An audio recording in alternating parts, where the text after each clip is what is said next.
Well, aye folks, once again, here we go. Stephen Bill show. Stephen Bill, once again. That's Billy, I'm Steve. And no idea who our show is. We're going to do a wee tasting on the George and J.G.Smith's Glenlivet. This is the 25-year-old one we've chosen. It's a 57% volume, which is quite up there. At the beginning we're going to choose, or I'm going to choose, not bothering putting any water in it. I prefer just to taste my whiskies quite raw. If I find it anything different, then I'll maybe put some water in it. Bill, your choices on a whisky of this sort of volume? Are you happy to take it raw, as it were? No, Steve. Is this a different Bill you're speaking to tonight? Otherwise, he's having it the same way. Straight out the bottle into the glass and down the throat. Straight out the with a wee bit of yupping in between. Yep. Well, I've tasted this one before, as you can maybe see, but it's been a while. It's been sitting up there a wee 2 or 3 years. This particular bottle, I believe, was bought again down in London when I was in a big department store in Knightsbridge area. I just spied it. I haven't seen many of them up here, or I hadn't seen many of them up here until I was down there. It was one of those I had to buy, take it home. I nearly forgot that with the new laws taking fluids through the security, and luckily enough I hadn't put my bags away, so I managed to snick it in the bag and get it up that way, praying all the way that the British Airways would look after it till it reached home, and it did. As you can see, it arrived in one piece, but otherwise it would have been confiscated, or probably not. It would have probably been returned into the bar at Heathrow and scooping it and sharing it with some people, but I'm glad I didn't have to do that. But that's where this particular bottle come from. I've got 2 or 3 other bottlings of the same, similar range as it were. We'll come back to that later. Pour ourselves a nip and see how it goes? Yep. I'll just pour ourselves a nice, home nip, as you might say. Looking at it, colour-wise, dark bronze, light bronze, dark golden. Yeah, I was thinking. I've been very quiet in the intro.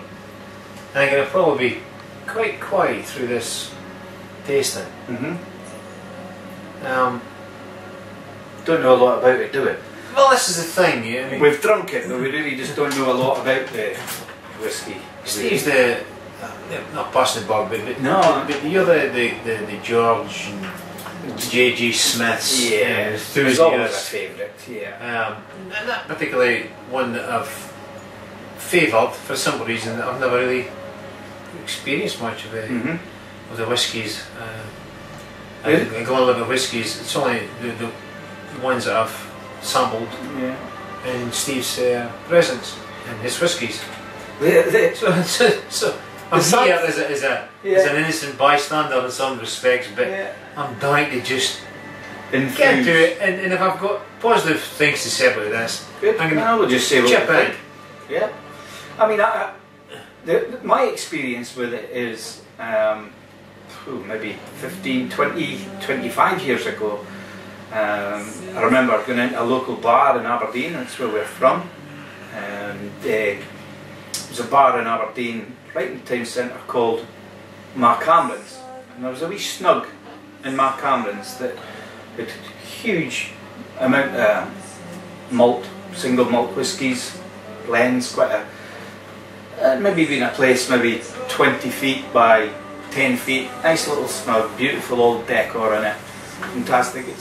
The snug's still there, it's slightly changed, it's not quite the same as it was, different owners, the old owner's no longer there, but I mean, probably drunk it dry. Yeah, sadly what took me to these were actually the labelling, because back then, even 20-25 years ago, the actual labelling on the bottle was always this similar Glenlivet whisky written either on with a on the various strengths and year olds, and either this pink or the red label or the green label, with all this beautiful, and really in the line there, it just struck me, you know, when you looked at it, God, one of them, Just you know, yeah. And that was just it. Different. Just just branding. Just that's all it was. It drew me to it. Obviously, I enjoyed the whiskey as well, anyway. But that's really the reason.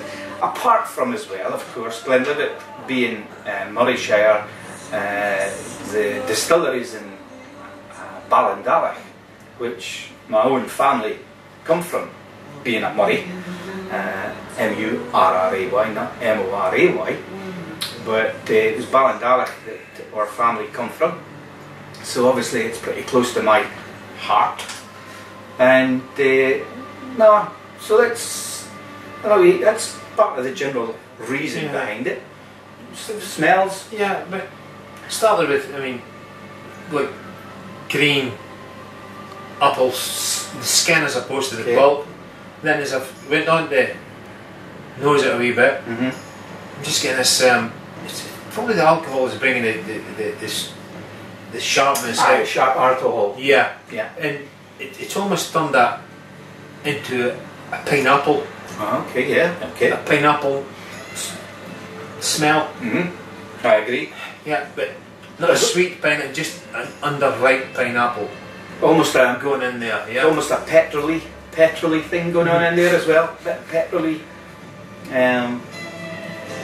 These are just things that we pick. I pick heather. Yeah. Definitely get heather out of there. Apples. Heather. There is a sharpness to the nose as well, as Billy says. That'll be the 57% alcohol that's in it as well.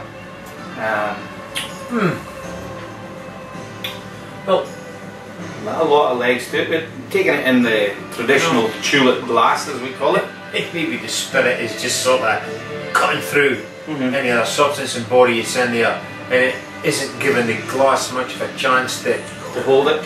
Yeah, that's the word. To cling, hold it. Yeah. So just spirit in there is just bursting to get with this whiskey, I think. Oil, heather, apples, pineapples, yeah. But the more I'm sniff, it's probably the alcohol is just killing. Well, it's just the senses in the nose at this point. So maybe perhaps there's you have a slurp. A wee slurp live. See what we get.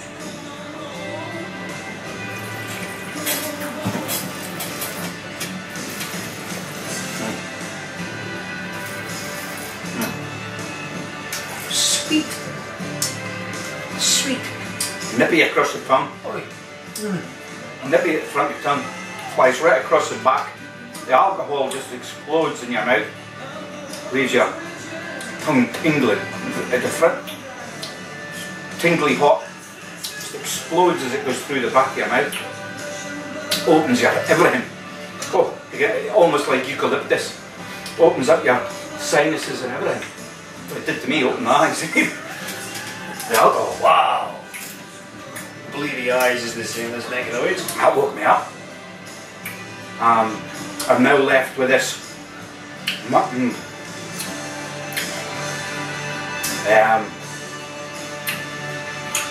Almost licorice. Tar. Yeah. Tar. That's the finish at the end. That's the sticky bit. It just almost like you've got toffee. Yeah, but you haven't swallowed the licorices yet. No. It's on the mouth. It's on the mouth. There's a bit of warmth went down the belly. Nothing down through here like that burn that you get sometimes with certain whiskies and maybe a blended whiskey. Wow, interesting. Intense. I'm just getting it's intensely sweet, syrupy. Although it's a syrupy effect, I think, as opposed to syrupiness. Because if it was syrupy, then it would probably stick to the glass and be more than it is. But it doesn't give you the impression it's syrup in a glass, but it certainly gives you the syrupiness to start with. It's kind of just a sweetness. Total sweetness. Instantly sweet. Then it just goes, and then it just almost like thick soup. It just melts into the mouth and palate, and just like a depth, it just almost brings you down. Minty. I'm getting minty now. It's getting a minty cleanse. It's like cleanse my teeth. Yeah. It's like that toothpaste that leaves you. These are descriptions, remember, folks. But that's how we can. The only way I can describe it is just clean my mouth like you would. It's too expensive to use as a mouthwash, but I'll tell you, it's the best mouthwash I've tasted. Absolutely gorgeous. Big whiskey. But to me, I mean, can't go back to the smell now because no, smells really it's gone. Yeah, because it's in your mouth. This is well. It smells gone. This is our first whiskey of the evening. We've had a couple of beers and we enjoy a wee cigar along with it. Probably out, which it is. We're both on a Partigas Syria P2, which is a pyramid-sized cigar. Have to relight that in a minute. See how well it goes with it. But this is our first whiskey, as I say, of the evening, with a few other alcoholic beverages. But the usual, the first one just kind of hits you. Second sip, third sip. I'm not even slopping when I should be sipping. Ah, you got a slap. A couple of slaps. I get what you're saying about the mintiness, because I just changed my tap there slightly. Rather than taking a reasonable sip, I just almost kiss the whiskey to give me a look in the front of the mouth, and it ain't enough to go down the throat. Yeah. So what I've got is just precipitated, if you like, in the mouth, and yet I get that mintiness. Yeah. Weird, is it? Fantastic. It's weird, but it's fantastic. So you just enough in the front of your mouth and let it go, and then you get that mintiness. Yeah. So I'm going to just have you experiment again. Keep saying, I mean, it's a 57% volume whiskey, so it's not something you just throw down your neck, unless you feel like throwing it down your neck, and you can afford to throw it down your neck. But it's a beautiful sipper. We're gonna. But if you get enough in your mouth, I'm going to say it again. If you get enough in your mouth to wash it around, and then drink it, it's a different effect. Okay. Enjoyable feeling. Yeah. We're back to where we were. Yeah, this licorice, heaviness in the mouth. Yeah, like you know what it is? A treacle toffee caramel. Yeah, sweet. Treacle toffee caramel. Mix them all. You remember? You just in the old days you used to get Highland toffee, the treacle one, which was a really dark one, and that taste that left you in your mouth. If you just taken one of those just now, that's how it would leave you. Having just brushed your teeth. Having just brushed your teeth, which is strange. Having brushed your teeth, then pop the caramel in there, licorice in there, treacle, then you get that odd mix. Yep. And that's there. Fantastic. Yeah. Take a wee pause, okay, and boss. We'll get back to you very, very soon. The green light's flashing now, Bill. Is it? We're back on again. It is. Got a couple of sips, not a lot of sips. The sipper has had a couple of sips of nice sparkling water. Yeah, nice. We're actually on we've done the Asda Hills, which are at the left of Aberdeenshire. We've done the Tesco Hills, which are in the west of Aberdeenshire. And we're on the Morrison Hills now, which are south Aberdeenshire, or south of us anyway. This is straight out the Morrison Hills. Good health. Don't drink the water from the harbour. Anyway, where were we? Sipping. What are you thinking, Bill? Clink. Oh, there you go. See, I just got. It's 10 minutes in a glass, and it's just giving time to just relax and. Bit of air getting into it, bit of oxygen, air, chocolate warming, chocolate. Of the smell. I'm just taking. Come on, back. Just relax. Away from tasting. Back the nose in a wee bit. Chocolate. Chocolate. Yep. I could get, there is chocolate notes even on the tasting. Chocolate. Maybe the licorice thing going on in the tasting is ain't close to chocolate, but it's got a dark depth. Just something about the whiskey that the alcohol probably just masks slightly, because the alcohol is just bites a wee bit. But it's amazing. I've had strong whiskies. 57 is quite strong. We've had stronger. And some of these strong whiskies are inclined to just take a breath. It leaves you with that the back of the throat sometimes. And it's just like if you've eaten a whole bar of chocolate, it too quick and it just gets it back to your throat. Some strong whiskies do that. This one isn't. It's in your mouth. It isn't in your throat or your stomach.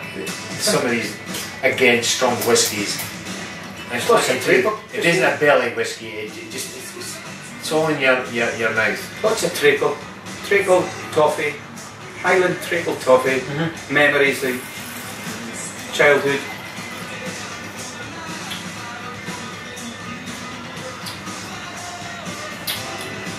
I've gone past the mintiness.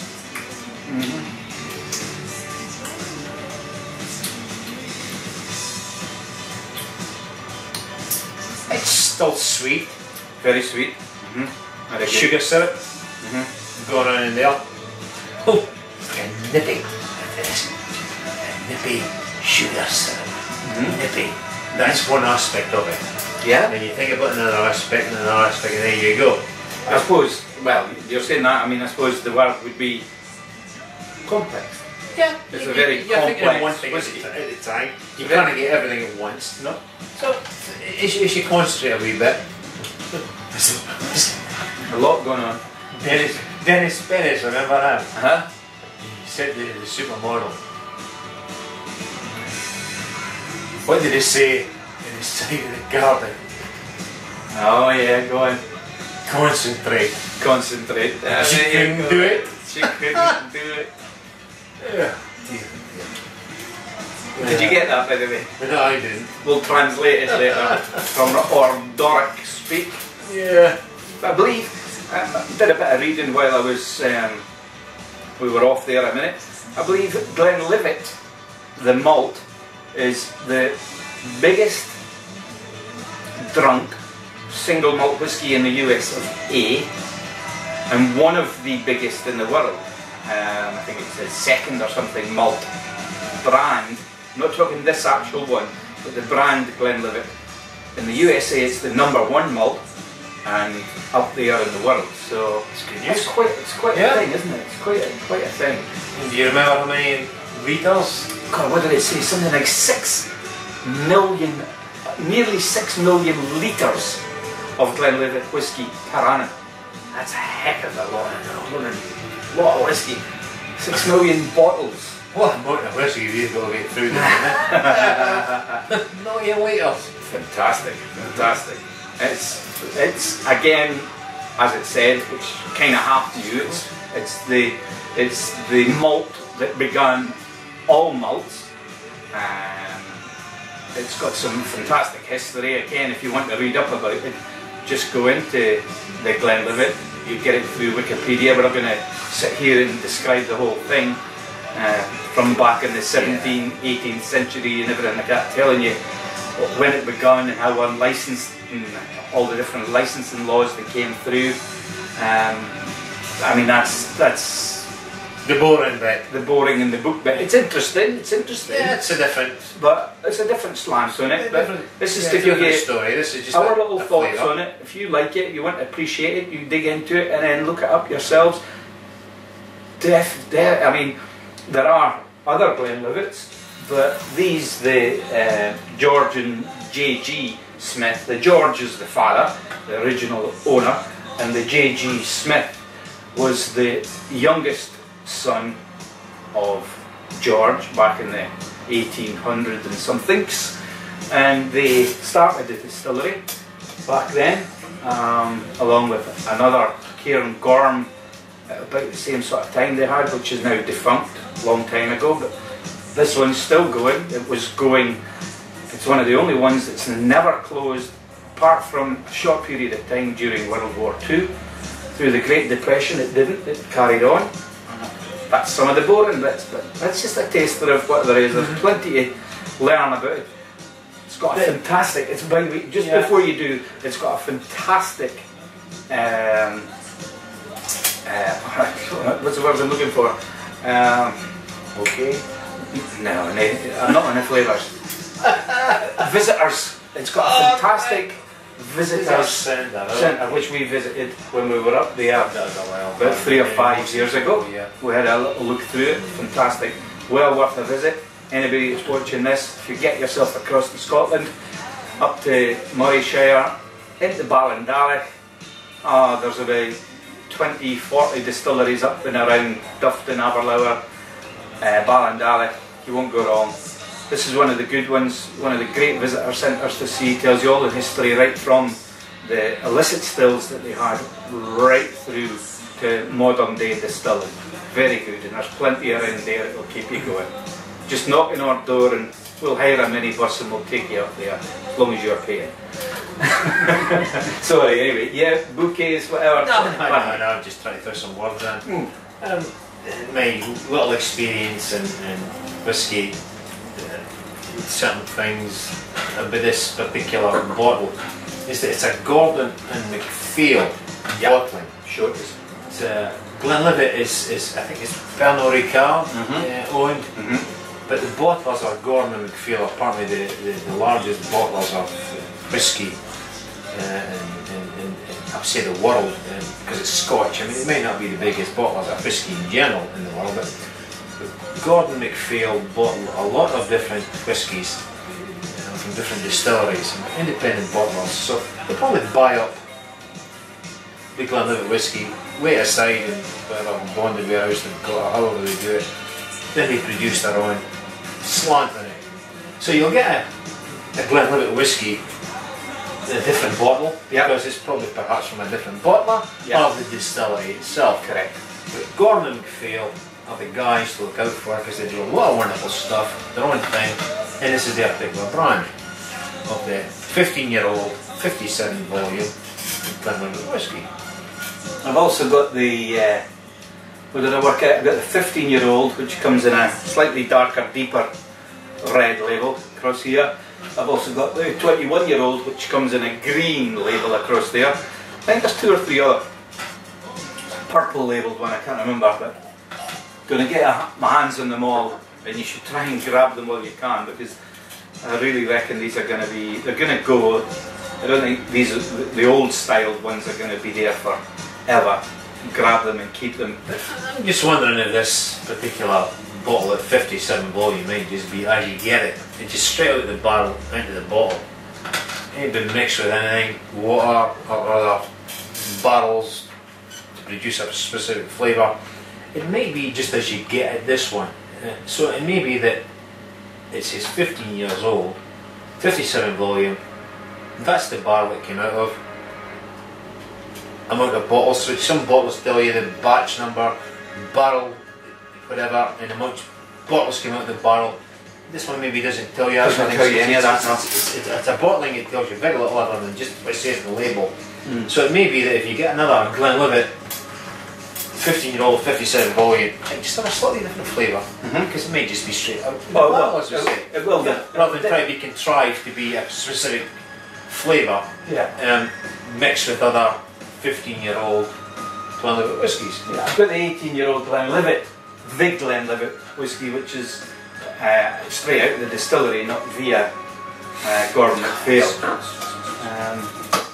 But yeah, we'll sip away, then hopefully you guys will pick up a bottle and maybe sip this away with us sometime, because this is here forever, this little review of ours. So you'll maybe sip it at the same time and see if you can pick out any of these hints and tastes, flavours that we're getting. And you just, I thought pause. Just a wee mention in the glass again, which if you haven't seen any of our reviews before, maybe not this particular style of glass, it's a tulip nosing glass, and it's the one for us. That's what we prefer. I've got a few different ones, some without stems and some with stems. But this just gives it a nice feel. If you pour a whiskey, just pour it into the right glass, guys. It's worth it. It makes it a wee bit more special, and you want to enjoy it because it's presented right, presented well. I think it's the way to go. Very great. Back them all. Bagging them all. It's flashing. Flashing them. You really look at the green lights over there. Over there. It's flashing. We're back on again, guys. Here we go. Right, I've been looking at it. See, now he's the green lights in the camera, not on the screen. I've been coached so many times with this flashing green light, guys. Good luck here. We've returned just to finish off our final thoughts on the George and J.G.Smith. I've got to remind myself. The 57 volume is kicking in, guys, nicely. It's a 15-year-old, just to reiterate what we've said, it's a 15-year-old 57 volume. It's kicking in, as Billy says. We've had a few others, but it's kicking in nicely now. Our final kind of thoughts on it, Bill? What are you thinking? Final thoughts? Summing up? It's a strong whiskey, as you've said. Everything about it has been delightful. It hasn't been scary, as you might expect. It's you guys might prefer a wee drop of water, but in this instance, I think you should abstain from the water. If you're an experienced whiskey drinker, then you'll know what I'm talking about. But I think it's worth giving it a go before you tamper with it. Yeah, if you feel like it afterwards, just put a couple of teaspoons of it. Yeah, but the strength hasn't been any burn. No burn. Nothing like a rat running about in your stomach. No rats. Nothing like that. It's just flavour. The nose was delightful to start with, but the flavour's certainly exciting. And I think the only way to experience that is to go and buy a bottle. Go and buy a bottle. Yep. We would buy a bottle. We have, and we will. We'll buy more. I'm definitely buying more. And hopefully we'll be buying more sooner than later because we're going to probably have another one. But we can't review two of the same tonight. That's what he thinks.